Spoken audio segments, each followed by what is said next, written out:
بسم اللہ الرحمن الرحیم۔ السلام علیکم اسٹوڈنٹس، میں آپ کی ٹیچر مس فرحہ جمیل امید کرتی ہوں کہ آپ سب خیریت سے ہوں گے۔ اسٹوڈنٹس، ہم جماعت اول یعنی کلاس 1 میں قرآن پڑھیں آسان تجوید کے ساتھ ابتدائی قاعدہ پڑھیں گے۔ تو بچوں، سب سے پہلے ہم علم میں اضافے کی دعا پڑھ لیتے ہیں۔ ربی زدنی علما، اے میرے رب میرے علم میں اضافہ فرما، آمین۔ بچوں، آج ہم صفحہ نمبر 8 پر موجود سبق نمبر 6 پڑھیں گے۔ سب سے پہلے آج کا دن اور تاریخ لکھ لیجئے، 22 اپریل 2021 اور جمعرات کا دن ہے آج۔ بچوں، سبق نمبر 6 پڑھنے سے پہلے ہم اعادہ کر لیتے ہیں کہ ہم نے کل کیا پڑھا تھا۔ ہم نے حرف ث پڑھا تھا۔ کیا پڑھا تھا؟ حرف ث۔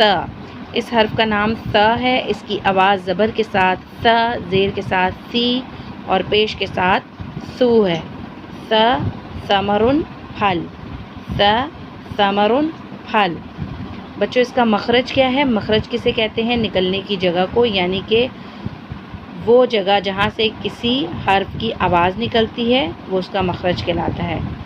تو ث کا مخرج ہے، زبان کی نوک کو اوپر کے 2 دانتوں کے سرے سے لگائیں گے تو ث ادا ہوگا۔ اور بچوں، ث کو نرمی سے پڑھا جاتا ہے۔ اس کی آواز میں سختی یا پھر سیٹی کی آواز نہیں آنی چاہیے۔ بچوں، یہ ث کی مکمل شکل ہے۔ مکمل طور پر ث اس طرح سے دکھتا ہے۔ یہ ث کی ابتدائی شکل ہے، جبکہ یہ درمیانی شکل اور یہ آخری شکل ہے۔ تو بچوں، آج ہم سبق نمبر 6 پر موجود یہ حرف پڑھیں گے۔ بچوں، اس حرف کا نام ذال ہے۔ اس حرف کا نام ذال ہے، جبکہ اس کی آواز کو ہم ذ کہتے ہیں زبر کے ساتھ، زیر کے ساتھ ذی اور پیش کے ساتھ ذو کہتے ہیں۔ بچوں، یہ حرف کیا ہے؟ اس حرف کا نام ذال ہے، جبکہ اس کی آواز زبر کے ساتھ ذ، زیر کے ساتھ ذی اور پیش کے ساتھ ذو پڑھی جاتی ہے۔ اور بچوں، اس حرف کا مخرج کیا ہے؟ یعنی کہ وہ جگہ جہاں سے اس حرف کی آواز نکلتی ہے، زبان کی نوک کو اوپر کے 2 دانتوں کے سرے سے لگائیں گے تو ذ ادا ہوگا۔ تو بچوں، اس کا مخرج بھی ث کے مخرج کی طرح ہی ہے، سیم ہے بالکل۔ ث بھی زبان کی نوک کو اوپر کے 2 دانتوں کے سروں سے لگانے سے ادا ہوتا ہے، جبکہ ذ بھی اوپر کے 2 دانتوں کے سروں سے زبان کی نوک کو لگانے سے ادا ہوتا ہے۔ تو بچوں، میرے ساتھ پڑھیے، ذہب زیور، ذہب زیور۔ یہاں پر آپ کو زیور نظر آ رہا ہے۔ زیور جسے پہنا جاتا ہے، جسے عورتیں پہنتی ہیں، انگوٹھی بھی ہو سکتی ہے، وہ چوڑیاں بھی ہو سکتی ہیں، وہ زیور جو عورتیں پہنتی ہیں، ٹھیک ہے۔ ذہب زیور۔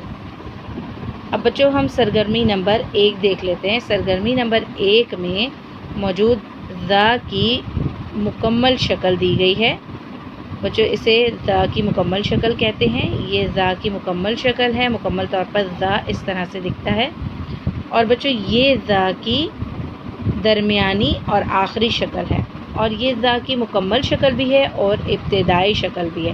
یعنی ابتدائی طور پر بھی ذ ایسا دکھتا ہے، یعنی کسی بھی لفظ کے ابتدا میں ذ آئے گا تو وہ ایسا دکھے گا جیسے یہاں پر دکھ رہا ہے۔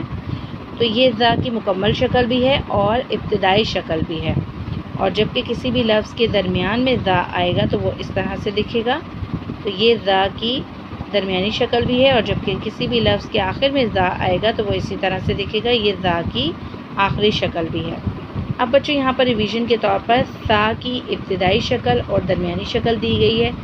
ث کی ابتدائی شکل، درمیانی شکل، ث۔ بچوں، ذ کو بھی نرمی کے ساتھ پڑھا جاتا ہے۔ اس میں بھی کسی قسم کی سیٹی کی آواز نہیں آنی چاہیے۔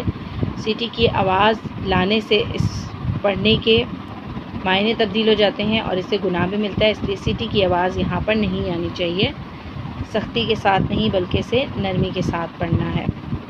اب بچوں، سرگرمی نمبر 2۔ سرگرمی نمبر 2، پہچانیں۔ اب آپ کے پاس پہلا جو لفظ دیا گیا ہے، اس میں ذ کی مکمل شکل یا ہم کہہ سکتے ہیں ابتدائی شکل کا استعمال کیا گیا ہے، اس کے گرد دائرہ لگایا ہوا ہے۔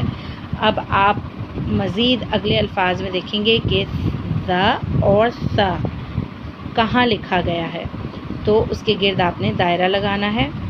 تو یہ آپ کا ہوم ورک ہے کہ آپ نے ز اور ث کی اشکال دیکھ کر اس کے گرد دائرہ لگانا ہے۔ اپنا بہت خیال رکھیے گا۔ اللہ حافظ۔